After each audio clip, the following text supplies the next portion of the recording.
लाखों रुपए लगाकर सोलर एनर्जी इस्तेमाल करने वाले सारिफीन को भी भारी बिल मौसूल। तो ग्रीन मीटर लगने के बाद MCO जारी होता है। लेस्को एहलकार 4-4 महीने तक ऐसी डॉक्यूमेंटेशन नहीं करते। अस्सलाम वालेकुम नाज़रीन, उर्दू पॉइंट के साथ मैं हूँ आपका मेज़बान और साफ अली खान। सोलर सिस्टम लगवाने वाले हज़ारों सारिफीन परेशान क्यों हैं? लाखों रुपए खर्च करने के बाद, सोलर सिस्टम लगाने के बाद फिर भी इतने ज़्यादा बिल क्यों आ रहे हैं? ग्रीन मीटर लगाने वाले सारिफीन के साथ आखिर मसला क्या हुआ? मेरे साथ एक्सपर्ट मौजूद है वकास हलीक साहब। अस्सलाम वालेकुम सर। जी थैंक यू वेरी मच जी। ये सारा क्या मामला चल रहा है? कौन से पैसे हैं जो इतने पैसे लगाने के बाद भी वापस नहीं हो रहे? सच वाजबात की अदायगी का मसला नहीं है, बल्कि लेस्को एहलकार की तरफ से ये कोताही है। बेसिकली जब भी कोई सोलर सिस्टम लगता है, सोलर सिस्टम के साथ ग्रीन मीटर लगाया जाता है, जिसमें बाई डायरेक्शनल मीटर जिसे कहा जाता है, सो दैट के जब सोलर सार्फिन बिजली बनाएं, एक्स्ट्रा बिजली जो जनरेट हो जाती है सोलर एनर्जी से, उसको वापडा को रिवर्स कर दिया जाता है।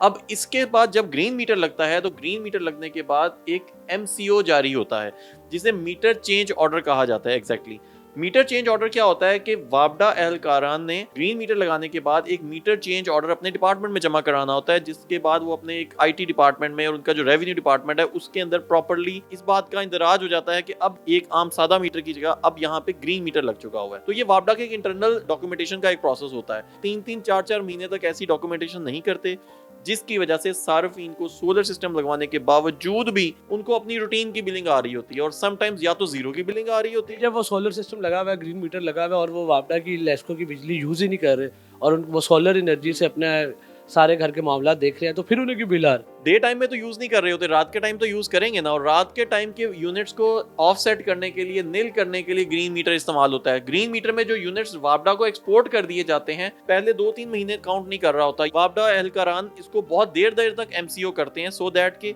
उनके पास पीक टाइम के यूनिट्स के पैसे भी इकट्ठे होते रहें, या उनके पास रात के टाइम के भी पैसे इकट्ठे होते रहें। जितने भी जो डेस्कॉम्स हैं, उन तमाम डेस्कॉम्स में वापडा डिपार्टमेंट की तरफ से इस तरह का एक ऑर्डर जारी हो कि जैसे ही ग्रीन मीटर हो, उसके साथ ही वापडा एहलकारान उसके MCO को भी जारी कर दें, जिसे मीटर चेंज ऑर्डर कहा जाता है। 4-4 महीने तक, और कई सब हमारे पास कुछ ऐसे केसेस हैं 8-8 महीने तक, 1-1 साल तक कुछ सार्फिन के पास बिल नहीं आता, उनका MCO नहीं होता, और उसके बाद कस्टमर्स को बहुत दफ़ा वापडा के दफ्तर में आना जाना पड़ता है, जिसके बाद कस्टमर को बहुत परेशानी भी होती है। लाखों रुपए लगा के हम सोलर सिस्टम लगवाते हैं, तो उसके बाद भी अगर हमें नॉर्मल वो बिल आ रहा है और सारे वो यूनिट काउंट हो रहे हैं और फिर भी हम इतने लाखों रुपए पे बिल पे कर रहे हैं, तो फिर तो जो कितनी आवाम इससे डिस्टर्ब हो रही है। जब सोलर सिस्टम आपने लगा लिया, तो उसके बाद पहली दफ़ा ये परेशानी होती है। एक दफ़ा MCO हो जाए, उसके बाद रूटीन का बिल आना शुरू हो जाता है। पिछले 3-4 माह से ये मामला चल रहा है और जितने आपके पास भी आवाम आई है और आवाम जितनी शिकायत कर रही है, इस मामले पर क्या कहेंगे? देखिए जी, ये मैं तो कहूँगा कि वापडा एहलकारान को कुछ होश के नाखून लेने चाहिए, हाई अप्स को इसके खिलाफ कोई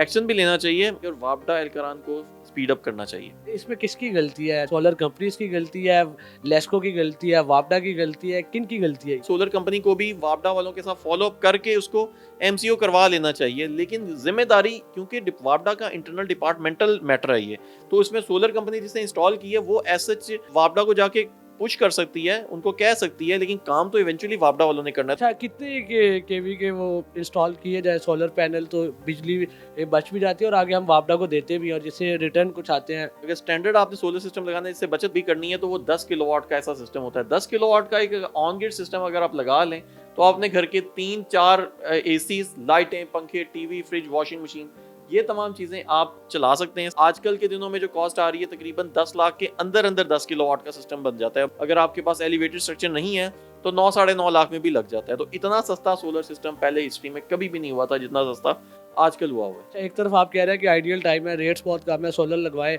और वहाँ पे दूसरी तरफ आवाम को जो बिल आ रहे हैं, जो आवाम के साथ वापडा कर रही है, उस पर क्या कहेंगे? हुकूमत की तरफ से हम एक्सपेक्ट तो यही कर रहे हैं कि वो हमें अच्छी सपोर्ट करें, सोलर इंडस्ट्री को भी सपोर्ट करें, सोलर सार्फिन को भी सपोर्ट करें। कितने सार्फिन आते हैं जो बताते हैं कि ये बड़ा मामला तंग है? तकरीबन को 20% जो कस्टमर्स हैं उनको MCO का इशू आता है जी। और ये क्यों इशू क्यों आ रहा है? प्योरली वापडा की तरफ से नेग्लिजेंस की वजह से। तो जिनके ये पिछले 3-4 माह से फंसे हुए हैं, जिनके मामला, जी बिल्कुल, हजारों सार्फिन हैं। अगर कोई 100 कस्टमर्स लगाते हैं, तो उसमें से 15-20 को ये MCO का इशू रहता है जी। कब तक रहता है, कितना रहता है, थोड़ा इसको एक्सप्लेन करें। कोई एग्जैक्ट टाइमलाइन नहीं होता। कुछ लोगों का MCO पहले महीने में ही हो जाता है, मीटर चेंज ऑर्डर, लेकिन कुछ जगहों पे 3 महीने, 4 महीने तो बहुत नॉर्मल बात है। कुछ कस्टमर्स तो बेचारे 1-1 साल तक फंसे रहते हैं। अभी जो न्यूज़ चल रही है कि पिछले 4 महीने से MCO नहीं हुआ। आई होप कि अगर इसके ऊपर कोई ना कोई, अगर वापडा एहलकारान ने इसके ऊपर कोई एक्शन ले लिया, तो फिर तो शायद ये इशू रिजॉल्व हो जाएगा, लेकिन फॉर द टाइम बिन लगता तो ऐसी है कि इश्यूज प्रोलॉन्ग रहेंगे। कोई इसकी यूनियन है जो लेस्को के आगे, वापडा के आगे अपनी डिमांड रखे, जितने हमारे कस्टमर है, जितनी आवाम है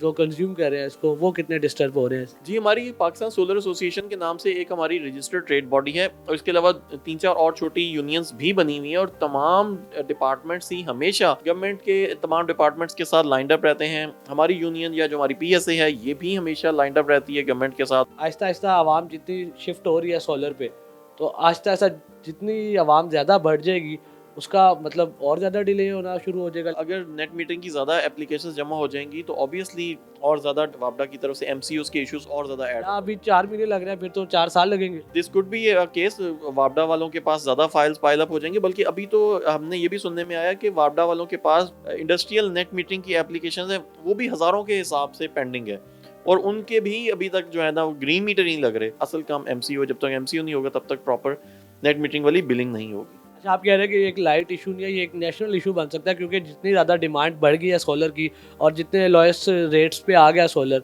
तो वो आगे क्योंकि मौसम चेंज होगा तो और ज़्यादा डिमांड डबल ट्रिपल हो जाएगी और वो एक नेशनल इशू बन सकता है। डेफिनेटली, बिल्कुल, ये पूरे मुल्क का इशू बन सकता है। हम इतने पैसे लगा के सोलर पैनल लगवाते हैं, इंस्टॉल करवाते हैं, तो हमें क्या बेनिफिट्स मिलते हैं वापडा की तरफ से? देखिए, डे टाइम में तो हम सोलर अपना सिस्टम, सोलर अपनी एनर्जी से बिजली बनाते हैं, सोलर एनर्जी से, और उसको अपने घर में इस्तेमाल कर लेते हैं, फैक्ट्री या दफ्तर में इस्तेमाल कर लेते हैं। रात के टाइम का बेनिफिट मिलता है हमें लेस्को से, क्योंकि हमने एक्स्ट्रा एनर्जी, एक्स्ट्रा बिजली को बना के ग्रीन मीटर के जरिए वापडा को बेच दी होती है। वही यूनिट्स हम रात के टाइम जब इस्तेमाल करते हैं तो बिल में से वो यूनिट्स माइनस हो जाते हैं। तो एक तो ये बेनिफिट मिलता है, प्लस पीक टाइम का जो बिल होता है वो भी हमारा माइनस हो जाता है, क्योंकि अगर हमने ज्यादा एनर्जी वापडा को बेच दी होती है तो वापडा उसके जो पैसे होते हैं वो पीक के यूनिट्स के पैसों में से माइनस कर देते। तो ये डबल फायदे होते हैं अगर हमारे पास ग्रीन मीटर लगा होगा।